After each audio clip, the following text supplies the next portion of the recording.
Welcome back to the Back to Your Best Rehab Podcast. Today we have Brent Cunningham on the podcast.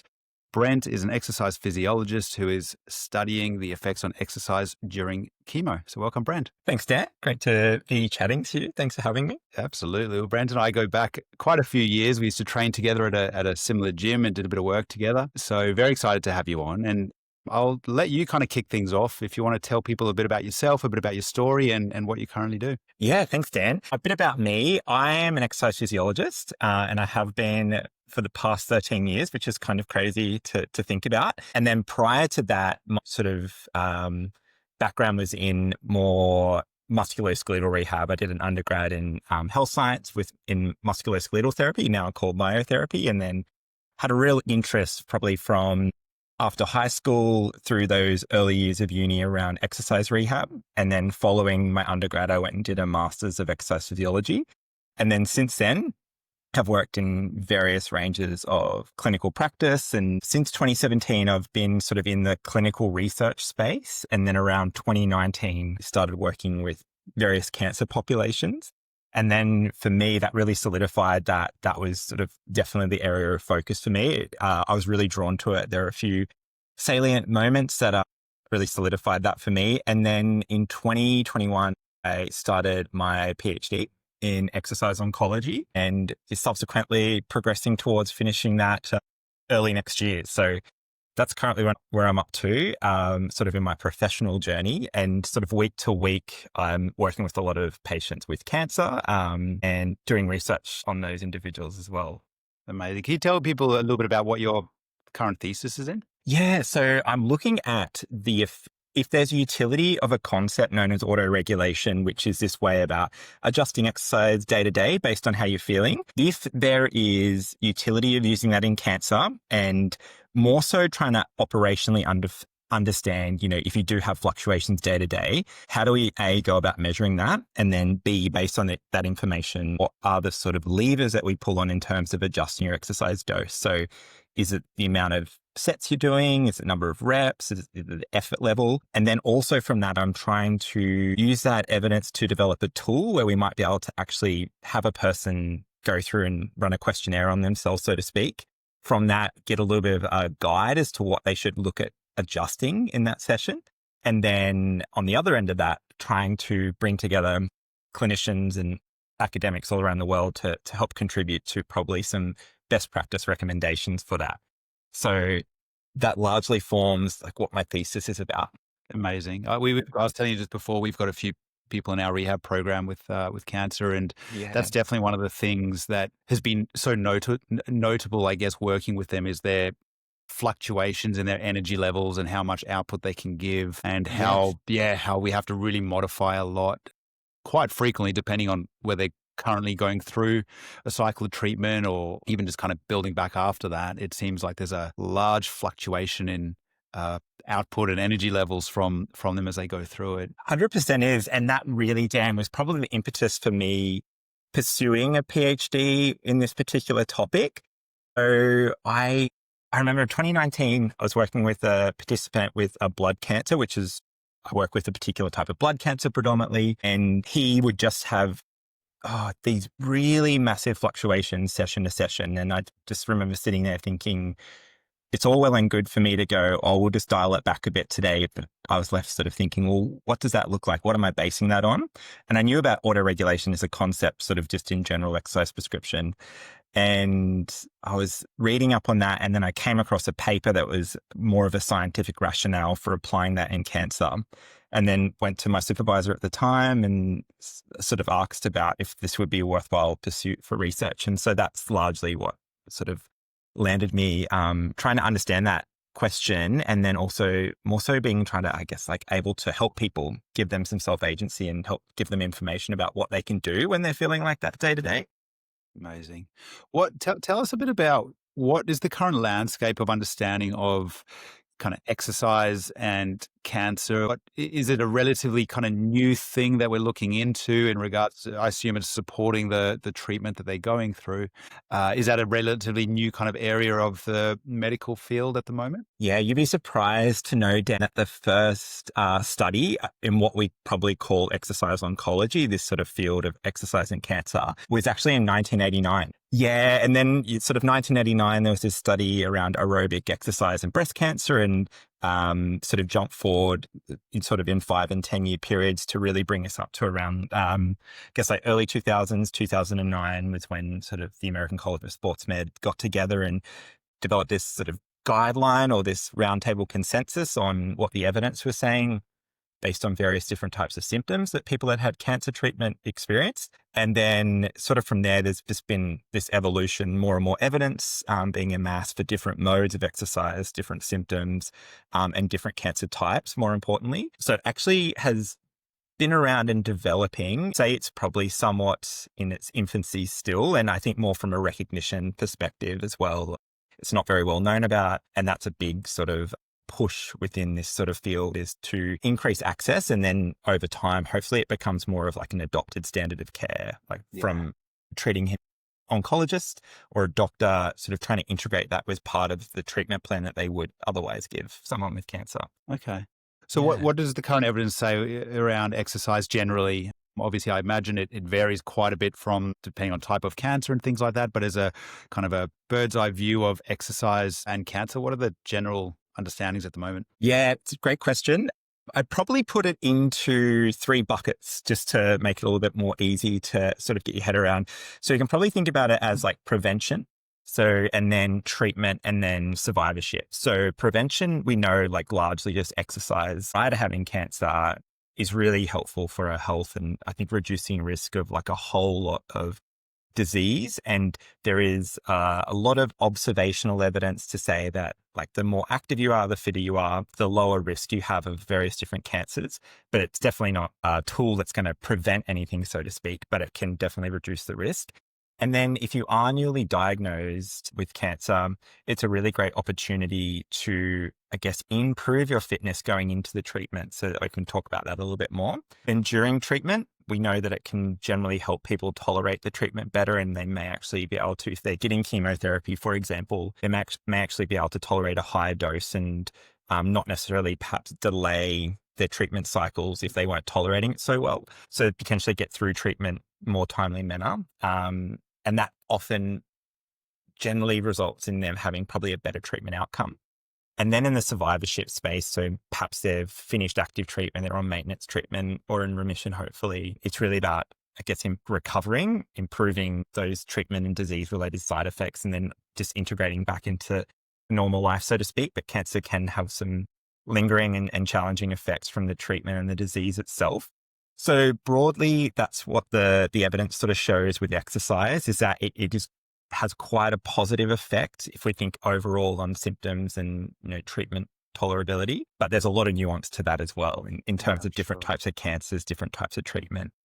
And is there particular recommendations on the actual mode of exercise? Does strength training have a different effect, say, to aerobic training or anything along those lines? Yeah. So I think on a ground level, we have these physical activity recommendations. As you probably know, Dan, generally everyone's recommended to do sort of 30 minutes of like moderate exercise, 30 minutes per day or 150 minutes per week, and then 2 resistance training sessions. So that sort of holds true in the cancer space. But when we think about modes of exercise, aerobic exercise is really beneficial because it improves basically our cardiorespiratory fitness. That can be really helpful with certain chemos that have what we would call sort of a cardiotoxic effect. So it can actually affect the heart muscle as well. So that can result in you having reduced level of fitness and less of an ability to adapt to aerobic exercise. And that's all well and good. And then on the other side of that is resistance training. So our muscle mass and the strength and power that our muscles can produce is so incredibly important. As we go through treatment, we can have conditions like cachexia, where we just get this rapid wasting of muscle independent of, your food intake and nutrition, and you can't seem to put that weight back on. And also it's just something that we see decline as a result of treatment, which has this sort of knock-on effect for our ability to function, get in and out of the chair, up and down off the floor, do the things that we would normally do, let alone trying to get back into exercise, so to speak. So they're both incredibly important. And then the other thing to consider is the intensity too. So looking at, when it comes to resistance training, making sure that we're doing it at somewhat of like a moderate to effortful intensity. And similarly with aerobic training, we have seen that moderate and high intensity tend to probably have somewhat of a more beneficial impact on improving your fitness than perhaps sort of a lower intensity, moderate intensity, continuous approach. And there's a whole host of reasons for why that might be the case. But I think both are really important. And then also considering, like, if you're using those tools, how you're using them for what you want to get out of it as well. Yeah. And that's, yeah. That was going to be my question, like the intensity side of things. Because I, in my experience, that's the challenge some days is we know the intensity is important, but whether that person has the energy levels or their functional capacity on that particular day or in that particular time frame to actually hit higher intensity levels. So does that then come in where that auto regulation kind of comes in? Because those people, for example, when their energy is low, even though the output from our perspective could be low for them, it's still of a adequate level of intensity? Yeah, that's bang on, Dan. So in Australia, we've got the Exercise Sports Science Association. They have a position statement on the evidence around cancer and exercise. And auto-regulation is a core component of the exercise prescription there, but exactly how you go about using it it's not really well understood. But for that exact reason, on a day where someone isn't feeling great, whilst we might give them effort level, say we're using the rating of perceived exertion scale, we want them to do their aerobic training out of 8 out of 10, so to speak. That 8 out of 10 is relative to how they're feeling on that day. And so I think that is a really important tool to be helping people understand and be able to apply themselves. So even though they're feeling crummy, or they don't necessarily have the energy, perhaps if we keep the intensity the same, but their relative output would be different, so they're achieving 8 in a different way on that given day, if that makes sense. Yeah, absolutely. Yeah. So then for people going through all of this, we know obviously exercise is beneficial for them. The intensity matters. Is it better to have an EP with you or someone to guide you through that? Is there any kind of evidence to say that's a better way than, say, just picking a random program online and doing your own kind of thing? Yeah, great question. I think fundamentally when it comes to exercising with cancer, everyone's cancer experience and journey is different, and all individuals have very, very different backgrounds. So fundamentally being safe is priority. And I think that's really where an exercise professional can shine. So whether it's like an exercise physiologist, a physio, someone like yourself, Dan, a personal trainer, if they're able to be aware of that individual and the evidence, and sort of knowing how to apply that to them, it's primarily about making sure that they can sort of take all that information, make it relevant to that person, and making sure they're safe. And I think just trying to educate them, give them the tools that they're able to do that safely, independently. It seems like supervised exercise across the board tends to yield probably a little bit more of a positive or beneficial outcome than unsupervised. But I think especially in the chronic disease and sort of cancer space, it is really important. I think the caveat to that is we want to try and help people develop this like behavior change tools and that intrinsic motivation over time and that's self-efficacy to be able to sort of continue to do that without supervision. It's not necessarily sustainable long term. I think costs can definitely be a huge barrier to entry with that being an ongoing thing, but like group classes and those sort of things might be a really great alternative or option to explore. Do those services exist, like group classes for chemo patients, for example? And are they around? Are they mainly in the hospitals, or if they do exist, whereabouts are they? Where can people find Great question. They probably don't exist in the way we would like them to. So I think it's different in different parts of Australia, different health services. So largely, it doesn't really exist. I would just sort of say you've got different hospitals that will have sort of 6 or 12-week cancer rehab programs and other hospitals won't. You've also got lots of private practice, community-based sort of exercise clinics that will have specific exercise physiologists that work with oncology populations. And then there's some sort of charities like the Leukemia Foundation funded like a Fit to Thrive program in the community. And there's a few of those, but they are very few and far between. And that's sort of a real part of the exercise oncology field in Australia, is trying to garner enough evidence and support to make those far more accessible. Yeah, so it is challenging, unfortunately, Dan, to sort of give you general recommendations for those. Okay. And I think depending on the particular cancer that the person has and is being treated for, there's usually a really great organization for each and every type of cancer. You've got like the cancer council broadly for each state, but you might have a particular organization. So I predominantly work with a cancer called multiple myeloma, and there's Myeloma Australia, and they're a really great, I guess, resource. And they generally try to be linked in with lots of services. So they're a pretty great nexus to go and chat to in order to try and find if there's something available to you in your area. Okay. So people who, it's better off just looking up those kind of associations for that particular cancer, using that as a bit of a bedrock to see if they can find services like that around. I think so. I think they'd probably be the best place to start, I think, in that journey. So tell me I know this will vary a little bit, but what does like a exercise program look like, say, for one of your clients? How is it structured? How long generally does it go for? What's someone going through chemo now, what could they kind of expect a session from someone like yourself to look like? Yeah, so I'll speak to the particular type of cancer I work with, and then probably more generally. And so I think it really does come down to the individual, right? In terms of understanding them and what their current like capabilities and capacity is. And then also, they're a human. They've got everything that comes along with being a human, like sore backs, aching knees, high blood pressure, whatever it might be. So really it's about understanding where they're currently at in their background, and from that being able to start applying exercise that's at an intensity that they can tolerate, but also being able to adapt whatever exercise we're doing to them. So I always talk to them about fitting the exercise to them rather than fitting them to the exercise. In terms of technique, people move very, very differently, and provided that that movement feels good to them and, they're recovering well from it, that's generally sort of the way in which I will adapt to programs over time.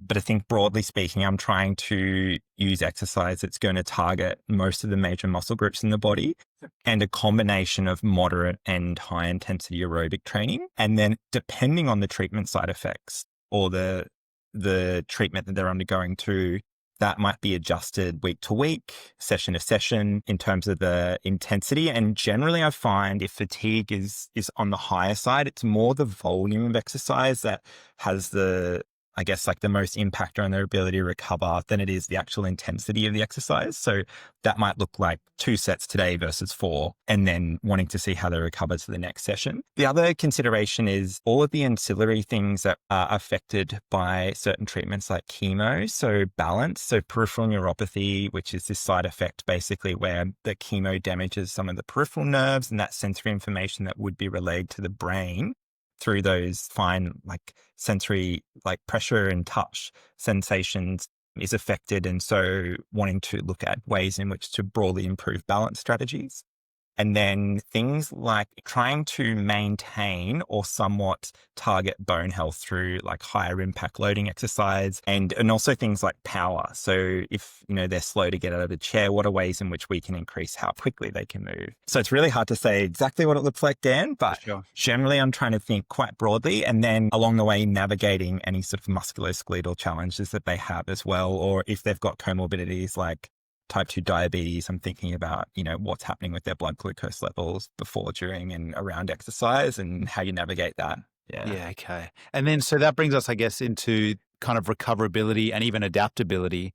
So I imagine the person's ability to recover and adapt well to the training session may vary depending on where they are in their kind of treatment. But what are the considerations around, say, recovery, for example, should we be thinking about when working with these clients? Yeah. I think if we think about symptoms such as fatigue in cancer, people can quite often experience what's called cancer-related fatigue. So this is very, very different to the fatigue that you would experience if you've had a big week, for example. It's not necessarily a fatigue that's alleviated from rest. So it can be this sort of persistent, lingering fatigue. So wanting to make sure that whatever we're doing isn't necessarily compounding that fatigue as well. So almost trying to find a dose that it's like challenging enough that they can still recover from, so they're able to continue to engage in exercise.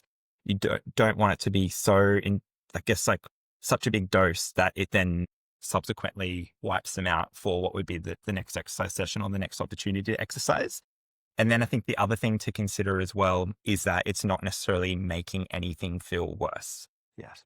Yeah. Certain ancillary treatments like chronic steroid use to help tolerate certain types of treatment, that can have knock-on effects to connective tissue and a whole host of other things. And so we want to make sure that we're not doing things that would somewhat then potentially start to cause like musculoskeletal aggravations or affect any particular areas that have undergone radiation, or wanting to sort of compromise any sort of bony areas that perhaps have also undergone radiation. Okay. Yeah. And what about in regards to if someone's going through, say, chemo, actually having the treatment, does there need to be kind of leeway? Like, can you train them the day before, the day of, the day after, or is there usually a bit of rest around that? Yeah, I think this would largely be individual. So I have worked with a lot of clients that would actually see me and then go and get their treatment. Basically, would come in to see me. At that time, I was working when they were seeing me on the same day, I was in a hospital research facility. So they were able to come and see me, and then they would go and get their treatment. And then depending on their response to treatment, they would potentially see me either side. So a day either side as well. In certain instances, I've had people that just take 2 days to recover from their treatment. And so we know that about them. And so we would like schedule the sessions or the time we do their exercise accordingly. And then that sort of extends to just how I would go about recommending or giving them education around thinking about yourself and how that works for you, and then knowing how to go about doing exercise moving forward. The other thing probably to just more so from an interesting perspective is that there is research around the world where people have actually been exercising during their chemotherapy infusions as well, and also prior to radiation treatment as well. And so there's a few reasons as to why that occurs, why they're doing that. And again, it's like very, very few studies of doing that, and we need to sort of have a lot more evidence in that space. But the idea being that if we're increasing blood flow, we may be able to increase the amount of chemotherapy that's being delivered to the tumor in sort of a solid organ tumor type cancer. And there's also some animal model research to show that the tumor itself, the blood supplied to that tumor can be improved through exercise. And that might seem contrary.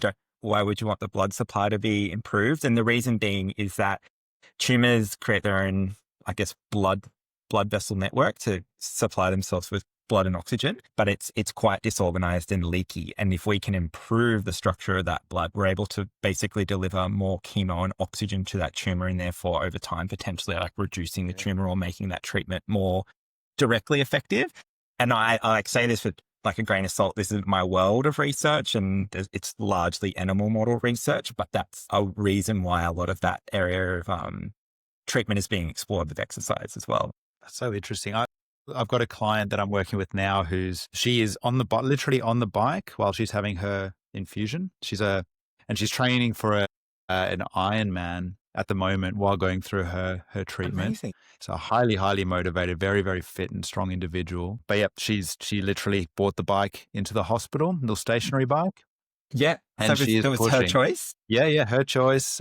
That's incredible. I think she kind of forced her way in there. Very, very driven lady. And and she said she doesn't take it like super easy on the bike during it either. She's pushing a bit. Well, and you do need to, I guess, have a little bit of intensity behind that if you're actually trying to increase the force within the blood vessels, and then like ultimately the overall like increase in circulatory demand as well. Yeah, that's fascinating about the improving blood flow to the actual tumor. If anyone's interested, it's they talk about the tumor microenvironment and exercise, and so you can read up a little bit more around that, looking at those sort of keywords. So obviously we spent a lot of the physical benefits of exercise through all of this. I can only imagine, just like exercise for anybody, there's a huge psychological component to exercising as well, that degree of taking control of your body to some extent when maybe you feel like you've lost a little bit through the diagnosis and the treatment.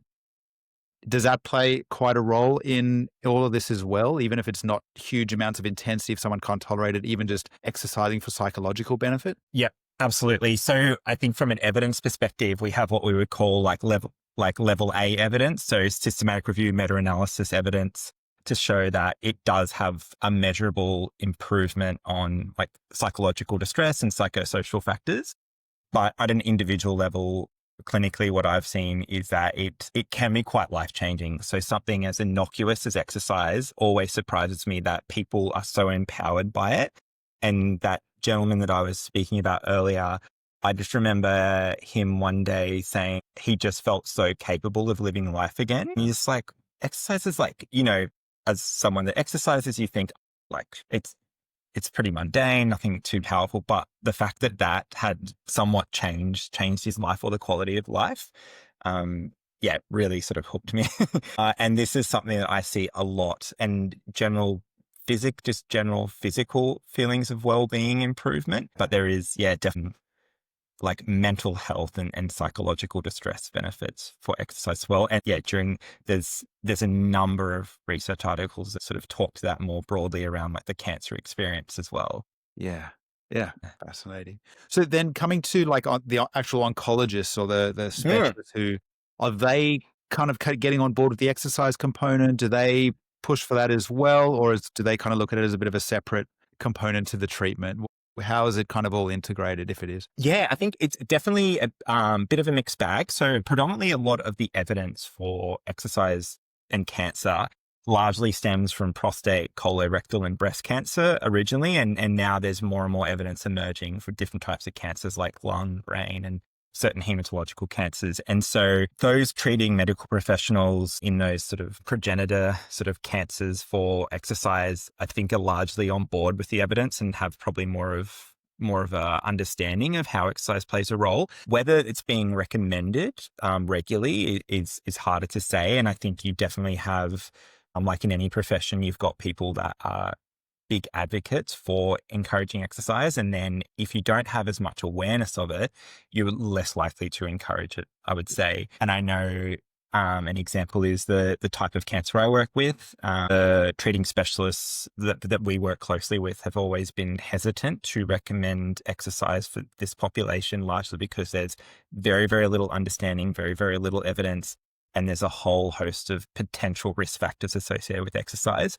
But we've been doing research with multiple myeloma with the group that I work with since 2019 and had some really, really positive outcomes as a result of that. And so there's been lots of trust and understanding built. And so it's becoming something that's more and more recognized and a lot more confidence to refer people into our exercise trials as a result of that. And I recently, for some other research, was interviewing a few medical oncologists around identifying and referring people for exercise services. And it was sort of largely saying broadly, it was about them having awareness of the evidence and then also having the time to talk to the people that they were treating, because as you can imagine, there's a lot to talk about. And obviously a lot, probably more important things to be talking about in those initial stages of like being diagnosed and treatment planning. As a result of that, sometimes those conversations never took place because for a whole host of reasons. And then at a certain point, there was like a little bit of a divergence of people were progressing, say, towards survivorship. And then the patients are getting better. Maybe those conversations are not happening. For sure. It's probably a very indirect answer to your question, but I think it does depend. And where you've got more well-established services too, it's more likely to happen. Like if, say, a hospital or a community health center had a service they could refer to, I think you'd see that happen more likely. So awareness, I think, first and foremost, is something that, like, as a profession, we need to continue to be like creating and advocating. And I guess you're finding opportunities to, make people aware of what we're doing. Oh, absolutely. Yeah. I mean, from our perspective, when we work more musculoskeletal, and that's very exercise focused, and there's quite a bit of evidence. Yeah, absolutely. Yeah. And there are like amazing, medical oncologists and different types of like radiation oncologists, different cancer specialist doctors out there that are big advocates for exercise and heavily involved in like setting up services and whatnot. It's just sometimes, you can cast a net, but it's not so wide that everyone is aware of it. Yeah. So yeah, absolutely. So I think like a lot of the recurrence and risk reduction evidence comes from there being more associations between like long-term outcomes of say death or cancer recurring and like the starting level. So, were they obese to begin with? And then you saw in that population of people that they had a recurrence of their cancer or they died earlier. You're just basically observing that happening. There was I don't know if you're aware of it, but there was recently quite a large landmark intervention trial published in the New England Journal of Medicine. It was called the Challenge trial. And so this is a trial that ran for 10 years or more. I'm looking at stage 2, stage 3 colorectal cancer. And they did basically 3 years of a combination of like exercise and behavior change techniques with one group. And then another group got just health related information.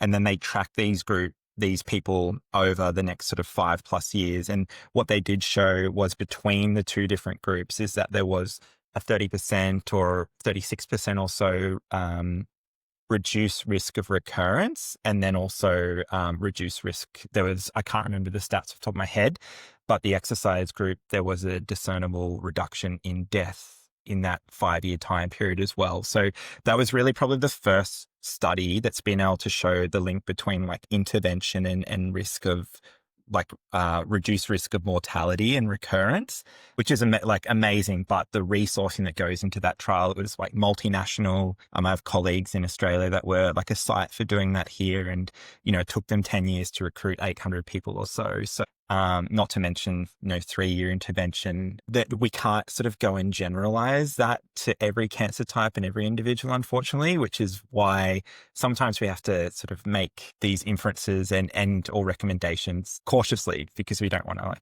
give people false hope. But I think that shows that there is some interesting avenues to explore further out there, and there might be some interventional like link and cause and effect. So which is really powerful. Yeah. Have a read. Yeah. It was doing the rounds recently. I got to meet the researcher that led that trial is sort of one of the OGs in this field. And I got to meet him earlier this year in Portugal. So that was pretty special. Yeah. I'd say the former, Dan. So really as, there's a whole host of information out there, but it comes back to that individual and what they're coming to see you for. And I think you need to consider that you're wanting to integrate exercise probably into their life. I don't know if you can necessarily treat exercise as like this short 6 to 12 week stint for, cancer related fatigue. Yeah, no, lifetime challenges, I think. And that really a lot, like say the American College of Sports Med have the round table, and that shows that you need at least, so say for like cancer related fatigue is you might need somewhere between 12 and 16 weeks of 2 to 3 times a week at like moderate to high intensity to actually see a measurable change in fatigue, reported fatigue, so to speak. So it does just come back to that individual probably, and you'd be best positioned as a clinician or the exercise professional to know what you would need to assess, and the reason that you'd need to assess it is that I recommend, whilst, the evidence is, it's really great to consider that. Evidence-based practice is also considering the individual and then your clinical experience as well. In this field, there's probably either end of the spectrum, one that plants their flag quite heavily in that you should just be doing something, and then one that really plants their flag and, it needs to be heavily personalized to the individual. And I'd say probably they're both really important, but getting people doing something is like incredibly powerful. If you can then get people doing that something more intentionally for their goal, even more powerful. And so you need to work with the person and I guess what they're able to do and willing to do as well. Yeah. Yeah, absolutely. So I think depending on the treatment that an individual is undergoing, you may not necessarily see an adaptation to exercise. So like there's responders and non-responders, and there's a whole host of reasons as to why that occurs. One of the things that is really important though is probably maintaining what you can during active treatment, right? And so that might not be very motivating for certain individuals, but really if you're able to like apply appropriate exercise intervention that keeps them where they're at. So on the other side of treatment, they're not having to sort of recoup all of that. That's like really powerful. Considering that if you're seeing people before they're undergoing treatment, I guess the stronger that you can get them, probably the more muscle mass that you can improve. And then like the fitter they can be, that builds what's sort of known as a functional reserve. So they've basically got a bit of a buffer going into treatment that probably make that maintenance a little bit more achievable. And then considering different types of treatment. So if, for example, men have been put on androgen deprivation therapy or women are, undergoing some type of like estrogen deprivation treatment as well, these can have knock-on effects, the ability to adapt to exercise. So both cardiovascular factors adaptability to exercise can be impaired, and then also sort of like wide sweeping implications for bone health as well. So you're thinking that you've got secondary like osteopenia and osteoporosis there to consider. And then another consideration is also metastases. So if the cancer is metastasized to bone, which is awful, that you might have different types of lesions. So you can have these osteolytic lesions, which basically create holes in the bone, and therefore you've compromised the skeletal integrity of that particular area of bone. Or you can get these blastic lesions where you sort of have this uncontrolled bone growth, and with that comes a lot of pain, but basically it makes the bone less flexible. It's impacted the integrity of the bone still. So being cautious with the way you're going about loading those areas. We're definitely making a lot more advances in the way we approach that. And the University of British Columbia have the Bone Metastases Hub, Bone Metastases Exercise Hub, and it's got really great free resources there. So if any professionals are listening and want to check that out. And then other considerations, if they're having radiation, that you can have quite a lot of sensitivity to the skin or the areas where they're actually having that, say if it's the external beam radiation, so they're being irradiated from the outside in. So thinking about, the surfaces that you're putting them on, the pressure, those sort of things are really important exercise considerations. And then fatigue. So I think fatigue and how fatigue impacts their ability to exercise or recover from is a really individual discussion, but something to be very mindful of. And like, I've never had cancer, and so I don't know what it's like to have cancer. And so they're the expert in themselves, I think, when it comes to listening to what they're saying and trying to actually hear that and think about how you can integrate that into whatever your plan is. Yeah. And I think that is like, I could talk all day, Dan, but when it comes to research, we really do just look at the average of the group, right? And so when you take that, if you created a waterfall plot, you would see people have all these varying different changes. Some people get worse, some people get better, depending on the measure that you're looking at. But when you group it all together, and so we're really working on averages, which, people sit at either end of that continuum too, when you're thinking about the evidence as well. So that looking at a person as an individual is incredibly important. Probably just one other comment to make is that treatments that are taxane-based chemotherapies and a few others can, I guess, affect the peripheral nerves. And so you can have painful peripheral neuropathy or just changes in sensation. So that's important to consider as well. I have a few people that I work with, and every time they come in, they've had a fall between when I've seen them last, because they've got such significant neuropathy that they just trip, fall down, fall over, which it's not great when you've got compromised like femurs skeletally, right? And then the other thing to consider is certain chemos, as I mentioned earlier, like anthracycline-based chemos can affect the myocardium of the heart, and the long-term toxic effects may actually impact your cardiorespiratory fitness and literally how like elastic and functional that part of the heart is. So these are all considerations as well, like when you're thinking about intensity and effort in your prescription. Yeah, I think first and foremost would just be to try and find some information, even if you can just chat to someone that works in this space to get a little bit of advice for you.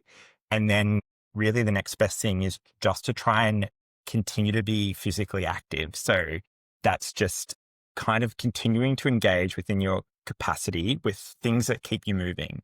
I tend to think about physical activity as being somewhat different to exercise, physical activity being just sort of the general movements and ways in which we engage actively with our day, and then exercise being something that you're doing probably more for a specific outcome or to elicit a specific adaptation. So just finding opportunities to be physically active is really powerful. And then the next thing would be, if you're wanting to start looking at exercise, just starting low and building slow is something you're capable of. Someone giving you some guidance and information around that is going to be really helpful. And there are lots of free resources out there, like Cancer Council is a really great place to start. They've definitely got some exercise recommendations on there. And then maybe getting in touch with one of the organizations relevant to your cancer, but also checking with your treating specialists if they know anyone or they've got any programs they can refer you into. Something else, sorry, Dan, I should just mention is the great thing about Australia is the chronic disease management plan. So your GP can obviously refer you to allied health, so exercise physiology, physio, or chiro, and you're able to get subsidized exercise consults that way as well, which could be a really, really helpful way to start. Yeah. As far as I'm aware, I think it's still disparate again with chronic disease. So yes, it'd be amazing if it was cancer specific. But still 5 spread across as far as I'm aware. Yeah. Dan, there's probably a whole lot, but nothing that comes to mind. But I would say if you want more information, Exercise and Sports Science Australia have a position statement that gives a bit of a breakdown for professionals to understand sort of what we know about evidence and how we would apply that to programming for exercise.